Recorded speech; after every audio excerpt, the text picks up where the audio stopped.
ত্রয়োদশ জাতীয় সংসদ নির্বাচনের তফসিল ঘোষণার পরে শুরু হয়ে গেছে নির্বাচনের কাউন্টডাউন। আগামী বছরের 12 ফেব্রুয়ারি নির্বাচনের দিন ধার্য করেছে নির্বাচন কমিশন। তবে তফসিল পরবর্তী সময়ে আইনশৃঙ্খলা পরিস্থিতি নিয়ন্ত্রণই এখন সবচেয়ে বড় চ্যালেঞ্জ হয়ে দাঁড়িয়েছে। বিশেষ করে পতিত শক্তি আওয়ামী লীগের অপতৎপরতা, জামিনে বের হয়ে শীর্ষ সন্ত্রাসীদের আবারও সক্রিয় হওয়ার চেষ্টা এবং লুট হওয়া অস্ত্র ঘিরে বাড়ছে উদ্বেগ উৎকণ্ঠা। নির্বাচনকালীন নিরাপত্তা ও উদ্বেগ এই শিরোনামে আজ আমরা আলোচনা করব। দর্শক, আমি ফারনাজ জুই, সবাইকে আমন্ত্রণ জানিয়ে শুরু করছি দেশ টেলিভিশনের নিয়মিত আয়োজন দেশ সাম্প্রতিক। নিবেদন করছে Arail angle channel and square বার।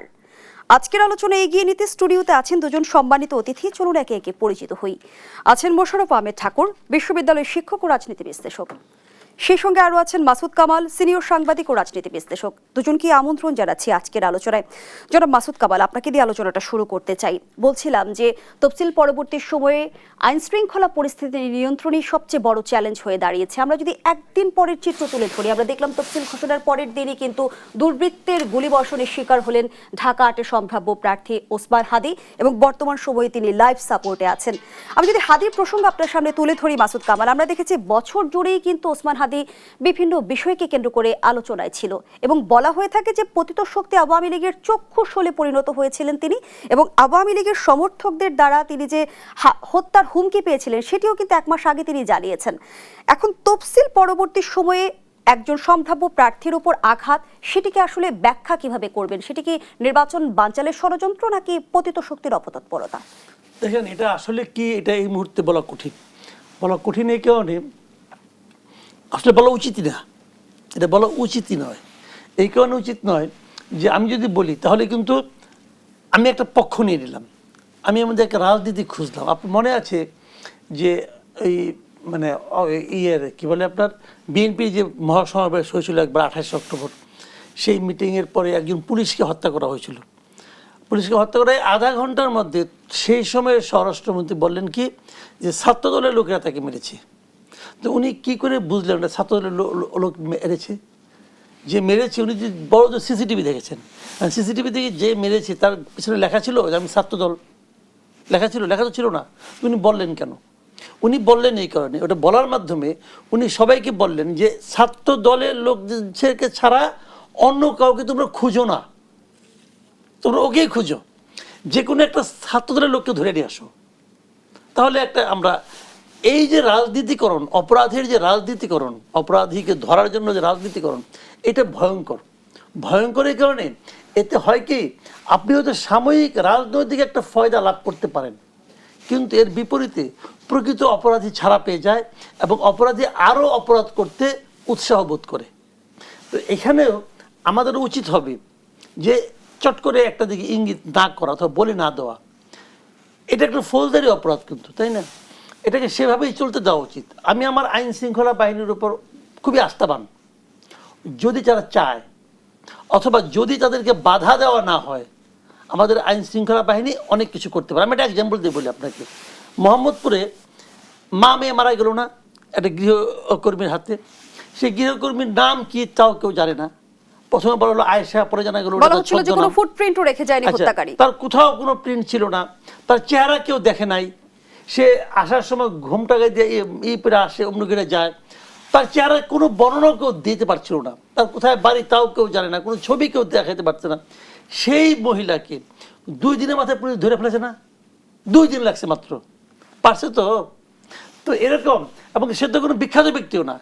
এখানে মোটামুটি একটা ধারণা তারা পেয়েছে, একটা গাড়ি নিয়ে আসছে, সেই গাড়ির একটা নাম্বারও পাওয়া গেছে, ঠিক আছে? এই গাড়ি নাম্বার কিন্তু পাওয়া গেছে, গাড়ি কোথায়, আর গাড়ি নাম্বার পাওয়া যাবে মানে কি? এবং সন্দেহভাজন হামলাকারীর ইতিমধ্যে তথ্য কিন্তু প্রকাশ করা হয়েছে। ওইটা বাদ দেন আপনি, ওইটা না হয়, ওটা নাও হইতে পারে, হেলমেট পরা ছিল সে, আপনার you are not sure, but গাড়িটা তো শিওর। তাহলে গাড়ি ধরলেই হয় এই গাড়ি মালিককে, ওই সময় গাড়িটা কার কাছে ছিল তাকে ধরলে হয়, তোমার পেছনে কে ছিল। খুব ইজি কিন্তু। আমি একেবারে নিশ্চিত যদি তাকে বাধা দেওয়া না হয় পুলিশকে, তাহলে এই পুলিশ আজকে থেকে কালকের মধ্যে অপরাধীকে ধরে ফেলবে, আপনি শিওর থাকেন। আর যদি আজকে থেকে কালকের মধ্যে ধরা না পড়ে, আমার সন্দেহ থাকবে যে কোনো না কোনো মহল থেকে তাকে বাধা দেওয়া হয়েছে, এটাকে অন্যদিকে ঘুরিয়ে দেওয়ার চেষ্টা হচ্ছে। দেখেন কতগুলি পয়েন্ট আমি আপনাকে বলি। সেটা হলো, যাকে এখন মতো সন্দেহ করা হচ্ছে, ফয়সল নামে যে ছেলেটাকে, দাউদ খান নাকি নাম, ফয়সল, বিরাট নাম, এই ছেলেটা কিন্তু আমরা যতটুকু দেখলাম এ পর্যন্ত, যতটুকু তথ্য পেলাম, সে কিন্তু একটা অস্ত্র মামলায় গ্রেফতার হয়েছিল। এই গত ফেব্রুয়ারি মাসে সে ছাড়াও পাইছে। সে ছাত্রলীগের রাজনীতির সঙ্গে জড়িত, সে ছাত্রলীগের কোনো একটা ছাত্রলীগের সেন্ট্রাল কমিটিতে ছিল। তার মানে ছাত্রলীগের একটা লোক যে সংগঠনকে আপনি নিষিদ্ধ করছেন, যার ইউনিয়ন কমিটির একটা লোককে পাইলে আপনি পিটান, তো সেই ছেলেকে অস্ত্র মামলা র্যাবের হাতে ধরা পড়ার পরেও হাইকোর্ট থেকে উচ্চ আদালত থেকে তারা আপনি জামিন নেওয়ালেন কেন? কিন্তু কেন হয়েছে? মাসুদ কামাল, আমরা তো দেখছি যে বর্তমান নাজুক আইন শৃঙ্খলা পরিস্থিতিতেও কিন্তু শীর্ষ সন্ত্রাসীরা জামিনে মুক্ত হয়ে যাচ্ছে। একই কথা হলো, এটাও সে একই কথা। তো তাকে তো আপনি মুক্ত করে দিলেন, খোঁজ দিয়ে দেখেন তো তাকে মুক্ত করার ক্ষেত্রে আইনজীবী কে ছিল, খোঁজ দিয়ে দেখেন। আপনি দেখবেন যে হয় বিএনপির কেউ ছিল অথবা জামাতের কেউ ছিল। এরাই এখন আদালতগুলিতে জামাত বিএনপির উকিল না হলে কাজ হয় না, এটা একদম ধ্রুব সত্য কথা।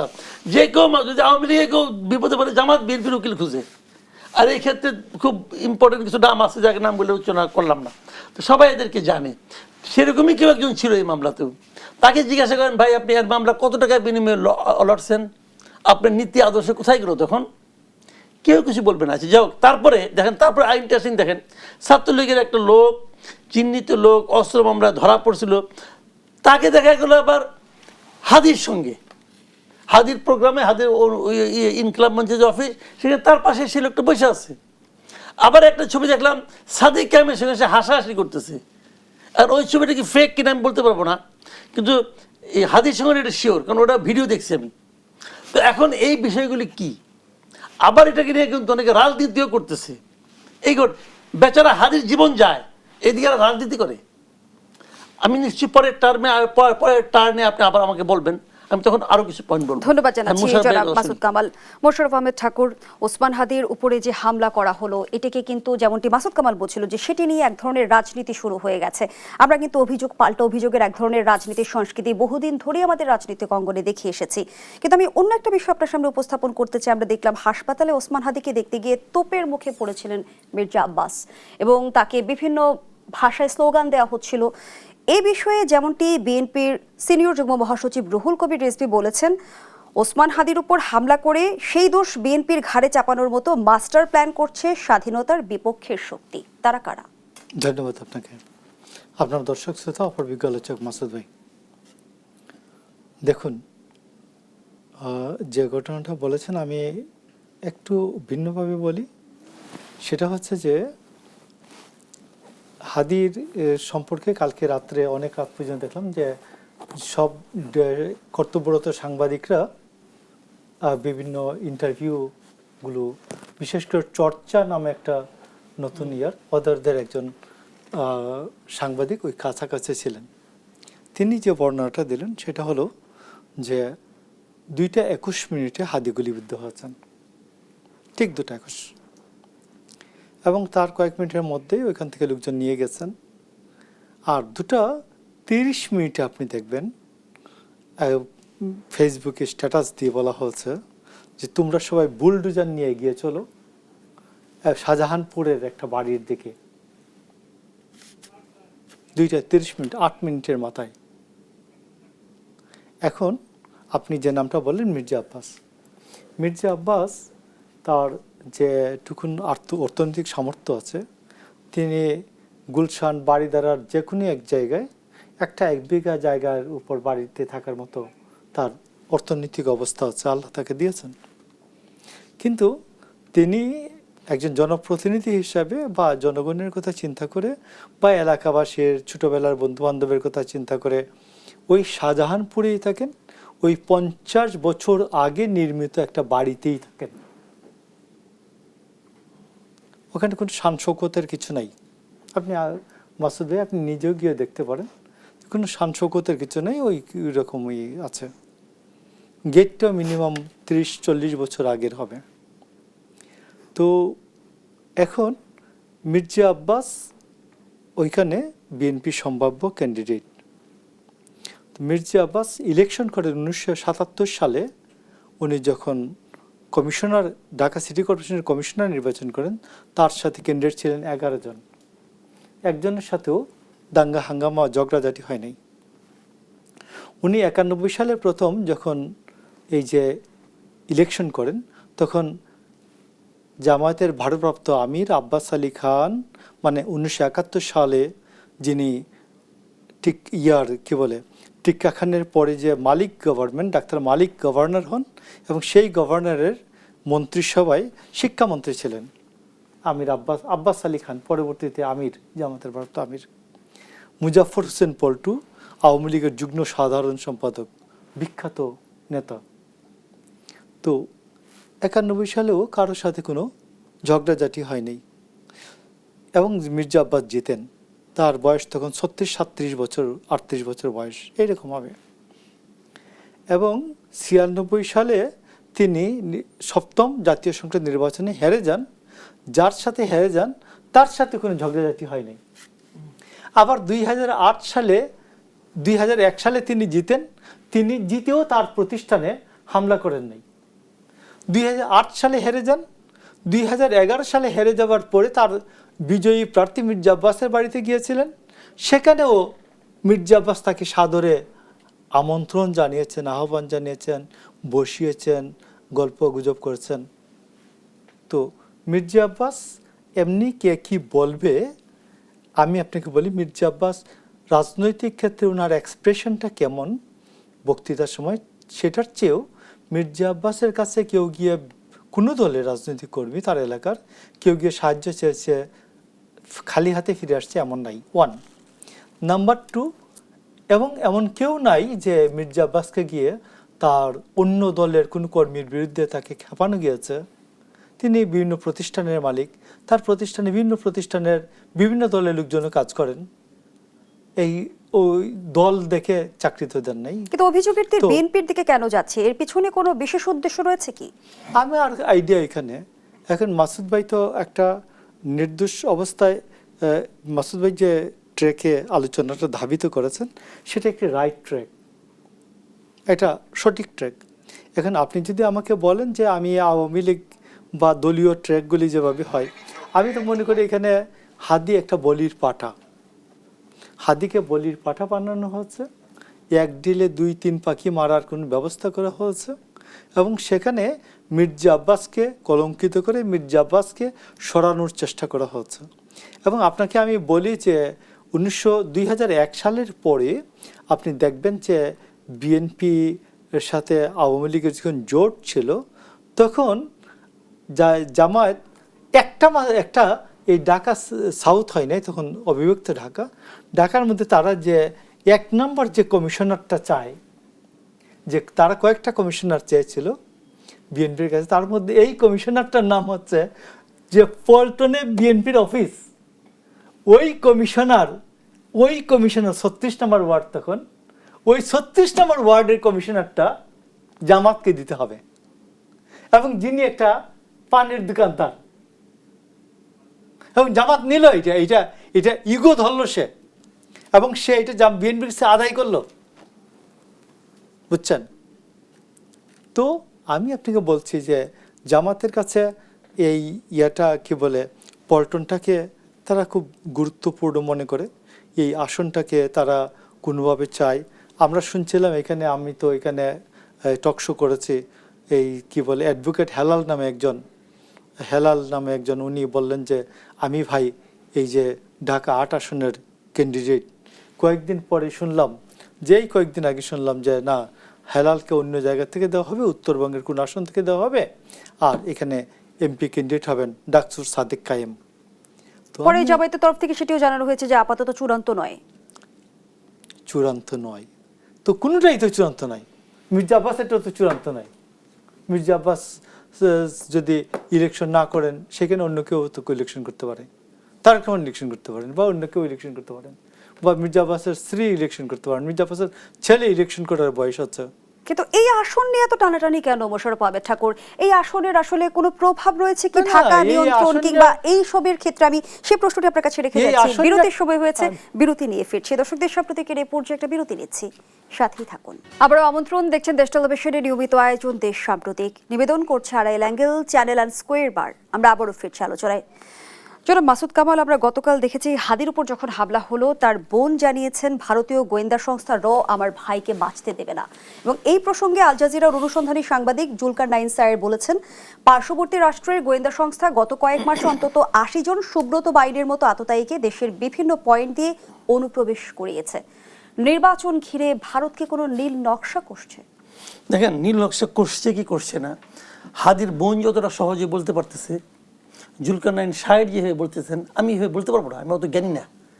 কারণ কিছু একটা নীল নকশা আঁকতেছে আর এটা সব বুঝে ফেলেছে। ভাই, বিষয়টা এত সহজ না রে ভাই। ঘটনার প্রেক্ষিতে আপনাকে আলোচনা করতে হবে। আমি আপনাকে 2-3টা ঘটনা বলি, তাহলে আপনি বুঝবেন। দেখেন, যখন হাদির একটা ভিডিও আমি দেখলাম, মানে আমি যা দেখবো তার প্রেক্ষিতে আলোচনা করব। একটা ভিডিও দেখলাম যে উনি যখন গুলিবিদ্ধ হয়েছেন, একদম রিক্সায় করে ওনাকে হাসপাতালে নিয়ে যাওয়া হচ্ছে, তখন একজন লোক লাইভ ভিডিও করতেছে ফেসবুকে। সেখানে সে কি বলতেছে, তার একটা কথাই খুব বারবার সে বলতেছে যে ঢাকা 8-এর প্রার্থী হওয়ার কারণে হাদি ভাইকে গুলি করা হয়েছে।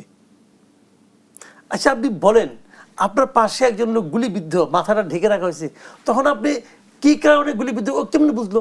এবং হামলাকারী নিশ্চয়ই কোনো কারণ বলে যায়নি। কারণ বলে যায়নি, তার সঙ্গে আলোচনা হয়নি। ও কি করে বুঝলো যে ঢাকা 8-এর প্রার্থী হওয়ার কারণে তাকে সে ক্রমাগত বলছে। আপনি ভিডিও চাইলে আমি আপনি দিতে পারবো, এই ভিডিও আমি নিজে দেখেছি, অনেকে দেখেছে, আমার কাছে একজন পাঠিয়েছে, যেহেতু ভিডিওটা আমি দেখলাম।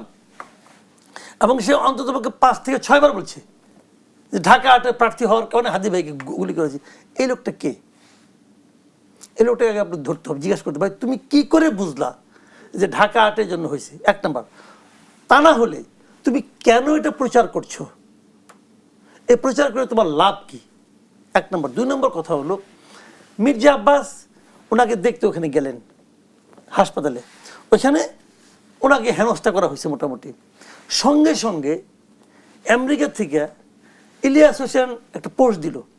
সেই পোস্টে উনি কী লিখলেন, হসপিটালে মির্জা চাঁদার উপস্থিতি ভালোভাবে না নেওয়ারই কথা। মির্জা চাঁদার, মির্জা আব্বাস মানে কিন্তু মির্জা চাঁদা, মানে উনি চাঁদাবাজ হিসেবে তাকে আখ্যায়িত করছেন। উপস্থিতি ভালোভাবে না নেওয়ারই কথা বললেন। তার ঠিক ঘণ্টাখানেক পরে উনি আরেকটা পোস্ট দিলেন ফেসবুকে। সেই পোস্টটা এখনও আছে। ওখানে লেখছে, চান্দা আব্বাসকে হাদির মামলার 1 নম্বর আসামি করা হোক। ঠিক আছে, চান্দা আব্বাসকে হাদির মামলার 1 নম্বর আসামি করা হোক। কে লেখলো? ইলিয়াস হোসেন। চেষ্টা করা হচ্ছে। অবশ্যই। মূল ঘটনাটা কি? মূল ঘটনাটা হলো হাদির কিন্তু জীবন যাচ্ছে, হাদি কিন্তু জীবন মৃত্যুর সন্ধিক্ষণে। আর এই ঘটনাকে কেন্দ্র করে কিছু লোক তাদের মতলবী ব্যবসা করতেছে। এবং যে কথাটা মোশাররফ ভাই একটু আগে বললেন যে সে হলো একটা এখানে মানে বলির পাঠা আছে না, হাদি এখানে বলির পাঠা হয়ে গেছে। সিম্পল। হাদি ভারতীয় আগ্রাসনবাদের বিরুদ্ধে দীর্ঘদিন ধরে বলতেছে। এটা কি নতুন বলছে? নতুন বলা নাই, বরং গত কয়েকদিন ধরে সে কম বলতেছে। কারণ এখন সে নির্বাচনী প্রচার অনেক ব্যস্ত, এখন সে কিন্তু আগের মতো তো অ্যাগ্রেসিভ না। হাদি কিন্তু, আমি আপনাকে বলি, হাদির সঙ্গে আমার পার্সোনাল রিলেশন খুব ভালো ছিল, খুবই ভালো, এবং আমি তাকে পছন্দ করি। কী কারণে করি সেটাও বলি। এই ইয়ের যে মুখগুলি আছে, আন্দোলনের যে মুখগুলি আছে, সেই মুখগুলির মধ্যে আমার কাছে মনে হইতো, আমি হাদিকে মনে করতাম, আমি মনে করে ভুল হইতে পারে ভাই, আমি মনে করতাম সে হলো একমাত্র ব্যক্তি আমার দেখা এই পুরো গ্রুপের মধ্যে যে নাকি ফিনান্সিয়ালি অনেস্ট ছিল। বাদ বাকি সবার নামে আমি কিন্তু কম বেশি আমার কাছে কিন্তু সব তথ্য আসে, অনেকে আমার কাছে তথ্য পাঠায়। আমি হাদির নামে কোনো তথ্য পাই নাই। যখন না পেয়েছি আমি জিজ্ঞাসা করেছি অনেককে যে ভাই হাদি কি কিছু খায়টায়? আমাকে খুব ভালো একটা সোর্স থেকে বলছে যে আমরা পরীক্ষা করে দেখছি সে খায় না। আমার হাদির প্রতি দুর্বলতার এলো মূল কারণ সে ফিনান্সিয়ালি ছিল অনেস্ট। আমি যতটুকু জানি, এর বাইরেও থাকতে আমার যারা বাইরে অনেক কিছু থাকতে পারে, তাকে আমি পছন্দ করি। কিন্তু যারা তাকে নিয়ে বাণিজ্যগুলি করতেছে, এই এক একটা আরেকটার চেয়ে বড় করাপ্ট। পিনাকি ভট্টাচার্য হাদির এই ঘটনার পরপরই সে প্রথমে একটা পোস্ট দিয়েছে। সেই পোস্টের মধ্যে লিখতেছে যে কয়েকজন নাম দিচ্ছে, যে এরা কয়েকজন সাংবাদিক, এই আমি নাম বলি, আনিস আলমগীর, আব্দুল নূর তুষার, হ্যাঁ, মাসুদ কামাল আছে, আমিও আছি এখানে। আমরা নাকি আওয়ামী বয়ান তৈরি করতেছি, আর তখন হাদিকে মরতে হচ্ছে। মানে হাদির মৃত্যুর জন্য আমরা দায়ী। মানে সবাই যার যার ধান্দা এখানে ফুলফিল করার চেষ্টা করতেছে। মির্জা আব্বাসকে দায়ী করেছে ইলিয়াস হোসেন লেনদেন কিছু করতে চায় আর কি, বলে আমি তুমি আমার টাকা দাও, তোমার নাম আর কমু না, এটা হইতে পারে। পিনাকি বলতেছে মাসুদ কামাল তুমি আমায় নিয়ে কিছু বলো না, বললে তোমার নামে আবার বলবো আমি। মানে একটা মানে প্যাথেটিক ঘটনাকে, একটা মর্মান্তিক ঘটনাকে নিয়ে তারা বাণিজ্য করতেছে সবাই। ওই যে বলছে ঢাকা ৮-এর নির্বাচনে প্রার্থী হওয়ার কারণে হাদি ভাইকে মারা হলো, বাণিজ্য এটা, এটা হলো ওর ধান্দা, সেখানে ফুলফিল করতেছে। একটা মানুষের জীবন যায় আর সবাই এখানে যার যার মতো মতলব করে, বা এইটা হলো কি আমাদের সবচেয়ে দুর্ভাগ্য। আবার দেখেন এখানে আমি এটা নয় বললাম এরা সব জ্ঞানী লোক, গ্রামে কি হয়েছে, হাদিকে দেখা যায় তার বাবা মা চলে আসছে, চোর দিয়ে চুরি করছে ওই বাড়িতে। মানে সব মতলব, কি শহর কি গ্রাম, কি শিক্ষিত কি অশিক্ষিত, আমাদের মনে রক্তের মধ্যে মনে হয় মানে এই মতলববাজি ঢুকে গেছে। তো এটা ভালো না, এটা ভালো না। ধন্যবাদ জানাচ্ছি জনাব মাসুদ কামাল। মোশাররফ আহমেদ ঠাকুর, ইসি আব্দুর রহমানুল মাসুদ বলেছেন ইনকিলাব মঞ্চের মুখপাত্র ওসমান হাদির উপর হামলা আসন্ন জাতীয় নির্বাচনে বড় কোনো প্রভাব ফেলবে না। কিন্তু আমরা আইন শৃঙ্খলা পরিস্থিতির যে বাস্তবতা দেখছি, চলতি বছর জানুয়ারি থেকে নভেম্বর পর্যন্ত দেশে 230 জনের বেশি গুলিবিদ্ধ হয়েছে, এতে 80 জনের বেশি নিহত হয়েছে। মানবাধিকার সংগঠন হিউম্যান রাইটস সাপোর্ট সোসাইটির প্রতিবেদনে এমন তথ্য উঠে এসেছে। নির্বাচন পরবর্তী বা পূর্ববর্তী সময়ের যে আমরা পরিস্থিতি যদি আমরা ধরি, সেটি আসলে কিভাবে মোকাবেলা করবে? ধন্যবাদ আপনাকে। আমি আপনাকে বলি যে প্রত্যেকটা জীবনই তো গুরুত্বপূর্ণ। জীবন, আমরা বিশ্বাস করি আমাদের ধর্মের জীবন একবারই আসে। তো সেই কারণে আপনাকে এই জায়গাটাতে আসার আগে আমার একটা ছোট্ট বক্তব্য আছে।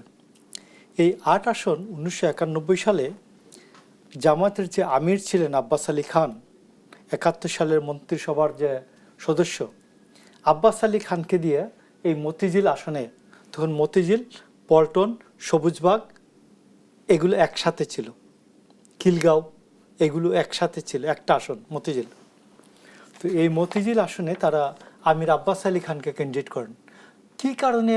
এবং ওই সময় যা মির্জা আব্বাসের বয়স জাস্ট 38 বছর, 1991 সালে জাস্ট 38 বছর, 52 সালে জন্ম, আর 38 বছরের ছেলে আমির আব্বাস আলী খানের সাথে ইলেকশন করে উনি বিপুল ভোটে পাশ করেন। তো এই জন্য আমি আপনি বলছি যে এইখানে যে আমরা বিষয়টা দেখি যে এখানে কারা খেলছে, খেলার মধ্য দিয়ে বলে যে ভাই তো মারা গেল, এতে কি আসে যায়, কান্না করি কেন? কান্না করি হচ্ছে জম যে বাড়ি চিনল। গুপ্ত হত্যার যে একটা দ্বার উন্মোচন হলো, একটা উদ্বোধনী হয়ে গেল গতকালকে, এটা রিয়েলি আমাদের জন্য একটা দুঃসংবাদ। এবং আমি আপনাকে বলি যে আমাদের ইসি যে বলেছেন, ইসিকে আমরা, ইসি না, আমরা গভর্নমেন্টকে, ইসিকে তো এখন বলবোই অবশ্যই, আমরা গভর্নমেন্টকে আপনার এই শোতে বহুবার বলেছে স্বরাষ্ট্র উপদেষ্টাকে যে দয়া করে আপনি অস্ত্রগুলো উদ্ধারের ব্যবস্থা করেন, দয়া করে আপনি লক্ষ লক্ষ রাউন্ড বুলেট যে বাইরে আছে, AK-47 আছে মাঠে, SMG আছে, SLR আছে, মানে সাব মেশিন গান আছে, লাইট মেশিন গান আছে, এই সমস্ত যে রাইফেল, অ্যাসল্ট রাইফেল আছে, এইগুলো যে মারাত্মক অস্ত্রশস্ত্র যে বাইরে যে আছে, তো 7mm বুলেটের পিস্তল বাইরে আছে, এইসব যে অস্ত্রশস্ত্র আছে, র্যাবের অস্ত্র, আর্মির অস্ত্র, এইগুলি যে লুট হয়েছে, এই লুট করা অস্ত্রগুলি দ্রুত খুঁজে বের। কিন্তু মোশাররফ আহমেদ ঠাকুর, গণঅভ্যুত্থানের তো বেশ কিছু দিন মাস পেরিয়ে গেল, এখনো লুট হওয়া অস্ত্র উদ্ধার হলো না কেন? এখানে আসলে দায় আসলে কার? আমি সেই প্রশ্নটি আপনার কাছে রেখে যাচ্ছি। সরকারের কোনো উদাসীনতা দেখেন কিনা? বা জ্যোতি বসুর বিখ্যাত উক্তি যে পশ্চিম বাংলায় আপনার দাঙ্গা হয় না কেন, সাম্প্রদায়িক দাঙ্গা হয় না কেন? জ্যোতি বসু বলতেন, জ্যোতি বসু সরকার দাঙ্গা চায় না এই জন্য হয় না। তো সরকার চায় না এই জন্য অস্ত্র উদ্ধার হয় নাই। সরকার অস্ত্রোদ্ধার দায়িত্ব মাসুদ কামাল বা আমার না, আপনারও না। অস্ত্রোদ্ধার দায়িত্ব কার? মাসুদ কামাল, আমি এক লাইন আপনার বক্তব্য নিয়ে যাই, ব্যক্তিকে কি আমি সরকার অস্ত্র উদ্ধার করতে চায় না, বিষয়টি কেমন? কি সরকার লুট হওয়া অস্ত্র উদ্ধার করতে চায় না, যেমনটি অভিযোগ করছেন মোশাররফ ভাই কথা বলছে না? আমি এটা একটু উল্টো করে বলি, সরকার কি চায়? আপনি এটা দেখান তো, কি দেখে আপনার মনে হয় সরকার চায়? এটা আপনি বলেন না ভাইয়া, শেষ কমপ্লিট। যদি সরকার শুনে নাম বলি, সরকার হলো দেশের, মানে যদি আমি খুব সোজা বাংলায় বলি, সরকার হলো সবচেয়ে বড় মাস্তান। কারণ সরকারের হাতে পুলিশ আছে, সরকারের হাতে র্যাব আছে, আর্মি আছে, সরকারের হাতে লাঠি আছে, সরকারের হাতে বন্দুক আছে। এর চেয়ে আর বড় মাস্তান কি? সরকার যখন লাঠি নিয়ে আমার সামনে আসে, আমি লাঠি নিয়ে দাঁড়াতে পাই না, দাঁড়ালে আমার অপরাধ হবে, তার অপরাধ হবে না। কিন্তু যার হাতে এত কিছু আছে, সে যদি চায়, অস্ত্র না আপনার মাথার উকুন মতো সে উদ্ধার করতে পারবে। মাসুদ কামাল, আমি পাল্টা একটি প্রশ্ন আপনার কাছে রেখেই যেতে চাই, তাহলে সরকারের সদিচ্ছা থাকলেই কি আইন শৃঙ্খলা পরিস্থিতির নিয়ন্ত্রণ আসবে কিনা? আমি ব্যাখ্যাটা শুনবো বিরতির পর। দর্শক, দেশ সাম্প্রতিকের এই পর্যায়ে আবারও বিরতি নিচ্ছি, সাথেই থাকুন। আবারও আমন্ত্রণ, দেখছেন দেশ সাম্প্রতিক। আমরা আবারও ফিরছি আলোচনায়। জনাব মাসুদ কামাল, যেমনটি মোশাররফ আহমেদ ঠাকুর অভিযোগ করছিল যে সরকারের সদিচ্ছার ঘাটতির কারণেই লুট হওয়া অস্ত্র উদ্ধার করা যায়নি, আপনিও বলছিলেন কোনো জায়গায় আমি সদিচ্ছা দেখছি কিনা। আমি আপনার কাছে পাল্টা প্রশ্ন রেখেছিলাম যে সরকারের সদিচ্ছা থাকলে কি আইন শৃঙ্খলা পরিস্থিতি নিয়ন্ত্রণ সম্ভব? অবশ্যই সম্ভব। তাহলে কার সদিচ্ছা লাগবে বলেন তো? একটা দেশের আইন শৃঙ্খলা পরিস্থিতি নিয়ন্ত্রণ করতে চান, তাহলে কার সদিচ্ছা লাগবে? আপনার। কিন্তু আমরা যদি 24-এর গণঅভ্যুত্থানের বাস্তবতা তুলে ধরি জনাব মাসুদ কামাল, আমরা দেখেছি যে বিধ্বস্ত হওয়া আইন শৃঙ্খলা বাহিনীকে শৃঙ্খলায় ফেরানোই কিন্তু সরকারের জন্য বড় চ্যালেঞ্জ ছিল। তারা সেই চ্যালেঞ্জ গ্রহণ করে নাই, তারা সেই চ্যালেঞ্জ দেখেছে। চেয়ে চেয়ে দেখলাম, এটা গান আছে না একটা, তা আমার বলার কিছু ছিল না, চেয়ে চেয়ে দেখলাম। তারা চেয়ে চেয়ে দেখছে, কিছু বলে নাই। আপনি আমাকে বলেন, গত 1.5 বছরে শুরুর থেকে তারা বলতেছে যে পুলিশ বাহিনীর মনোবল ভেঙে গেছে। আপনার কাছে কি একবারও মনে হয়েছে যে এই সরকার যে পদক্ষেপটা, এই যে একটা পদক্ষেপ নিল, এই পদক্ষেপের কারণে পুলিশ বাহিনী মনোবল আবার জেগে উঠবে? মনে হয়েছে আপনার কাছে? মনে হয় নাই। আমি আপনাকে একটা উদাহরণ দিয়ে বলি। এই আন্দোলনে অনেক পুলিশ মারা গেছে তো। আচ্ছা, সবগুলোই মৃত্যুই কি প্রয়োজনীয় মৃত্যু ছিল? সবগুলোই মৃত্যু প্রয়োজনীয় মৃত্যু ছিল না। একটা ছোট্ট এক্সাম্পল দিয়ে বলি, পুলিশের কনস্টেবলের কি ক্ষমতা আছে তার ঊর্ধ্বতনের অর্ডার ছাড়া গুলি করার? নাই। তার ঊর্ধ্বতনকে ধরেন ওসি, ঠিক আছে, ওসি কি ক্ষমতা আছে ইচ্ছা করলে একটা মানুষের গুলি করে মেরে ফেলাবে? সে এসপির অর্ডার পাইছে। এসপি কার অর্ডার পাইছে? হয়তো ডিআইজির অর্ডার পাইছে। ডিআইজি কার অর্ডার পাইছে? আলটিমেটলি উঠতে উঠতে আইজি পর্যন্ত আসছে। সে আইজিরে আপনার রাজসাক্ষী বানিয়ে 5 বছর দিয়ে দিয়েছেন। যে মূল অর্ডারটা করলো সে 5 বছর, আর পুলিশের হবে মৃত্যুদণ্ড। হইল কিছু ভাই? যে ট্রিগার টিপলো তার হলো মৃত্যুদণ্ড, আর যে ট্রিগার টিপতে বাধ্য করলো তার 5 বছর। কোন আইন? এখন যদি সব কনস্টেবল বলে যে আমরাও রাজসাক্ষী হব, আদালত এদের রাজসাক্ষী বানাবে না। তাহলে এটা কি আইনটা কি, বিচারটা কি হলো বলুন তো আমাকে? আচ্ছা, আবার উল্টা দিক দিয়ে ধরি যে পুলিশের বিচার হবে। ভাই, আমি তো পুলিশ হত্যার সাজার কথা বলি না, আমি বলছি পুলিশে যে হত্যাগুলি হয়েছিল সেই হত্যাগুলো আপনি একটা বিচার করবেন। বিচার করে দেখবেন যে হ্যাঁ, এই পুলিশটা আসলে তার হত্যাটা জরুরি ছিল আন্দোলনের স্বার্থে, তাহলে বিচার হবে না। আর এটা যদি বলে এটা জরুরি ছিল না, তাহলে তার বিচার হবে। আপনি বিচারই করবেন না, ইন্ডেমিনিটি দিয়ে দিবেন। এই দিলেন ইন্ডেমিনিটি একটু পরে কথা বলি। আপনি আমাকে বলেন, এই পুলিশের মধ্যে যারা মারা গেছে তাদের একটা ফ্যামিলি নাই, তার বউ আছে না, বাচ্চা আছে না, তারা এই দেশের নাগরিক না? বলেন, ওই নাগরিকটা যেটা আপনি কি করলেন? ওই নাগরিকটা কোথায় জাস্টিসটা পেল বলেন? আপনি কোথায় পেল জাস্টিস? থানা লুট হয়েছে, থানায় আগুন ধরাই দিচ্ছেন, পুলিশে মারা গেছে। সাভারে মানুষকে মারছে পুলিশ, আগুন দিয়ে মারছে, অবশ্যই অপরাধ, বিচার হবে। কিন্তু যে থানা লুটের এবং যেখানে পুলিশে কোনো গুলি করলো না, ঢাকা ছাড়া ঢাকার বাইরে কোনো জেলা শহরে পুলিশের সঙ্গে কোনো সংঘাত হয় নাই, আপনি পুলিশ দিলেন আগুন দিয়া। আমার কথা হলো, আমি বলছি না আপনি এটা করতে, আমি যে পুলিশের প্রতি ন্যায় বিচার প্রতিষ্ঠিত হয় নাই। না হওয়ার কারণে কি হয়েছে? আমি দেখলাম যে আমার সহকর্মী মারা গেছে, তার কোনো বিচার হচ্ছে না। তার ফ্যামিলি লেখাপড়া, বাচ্চা কাচ্চা লেখাপড়া বন্ধ হয়ে গেছে, তার ওয়াইফ রাস্তায় ফ্যাফে করে ঘুরতেছে, আর আমাকে বলতেছেন যে তুমি আইন শৃঙ্খলা রক্ষা করো। আমি কি সেই আগ্রহটা পাবো? ধন্যবাদ জানাচ্ছি জনাব মাসুদ কামাল। মোশাররফ আহমেদ ঠাকুর, নানা জল্পনা কল্পনার অবসান ঘটিয়ে অবশেষে 25শে ডিসেম্বর দেশে ফিরছেন তারেক রহমান, এমনটি জানিয়েছেন বিএনপি মহাসচিব মির্জা ফখরুল ইসলাম আলমগীর। এবং স্বরাষ্ট্র উপদেষ্টা যেমনটি বললেন যে তারেক রহমানের নিরাপত্তা নিয়ে কোনো শঙ্কা নেই, যা যা নিরাপত্তা দরকার তা দেয়া হবে। এবার বিএনপি আশ্বস্ত হতে পারবে কি? কয়েকদিন আগে যখন তারেক রহমান আসাটা খুব প্রয়োজন ছিল তার মায়ের সংকটাপন্ন অবস্থা নিয়ে, তখন স্বরাষ্ট্রমন্ত্রী বললেন আমরা তো সবাইকে আমরা নিরাপত্তা দেই, অন্য 10 জন যেমন নিরাপত্তা পাবেন তিনিও পাবেন। তো উসমান হাদির কি হলো? নিরাপত্তা দিছে। উসমান হাদির নিরাপত্তা কোথায় দিলাম? কোথায় দিলা বাবজান? বললো অন্য 10 জন নিরাপত্তা জবাব দিই, তারেক রহমানের নিরাপত্তা এমনি দিব, তো উসমান হাদির নিরাপত্তা হিতে দিলা না তুমি। তো আমার কথাটা হচ্ছে যে এইগুলি রাষ্ট্র চালানোটা কতগুলো কনভিকশনের বিষয়, বিশ্বাসের বিষয় এবং বুকে সাহস, দায়িত্বের সাথে দায় নেওয়ার প্রশ্ন। এই সরকার দায়িত্বের সাথে দায় নিতে চায় না, যার জন্য এসপিদেরকে দেখবেন আপনি, সে এসপি বদলি করছে কি দিয়ে? লটারি করে এসপি। তো আমার কথা হলো, প্রথম যে লটারিটা তো জেলার জন্য করলাম, নামগুলি কে বাছাই করে লটারির বাক্সে ফেলাইল? আসুন, এটা বিজয়ের মাস, ডিসেম্বর।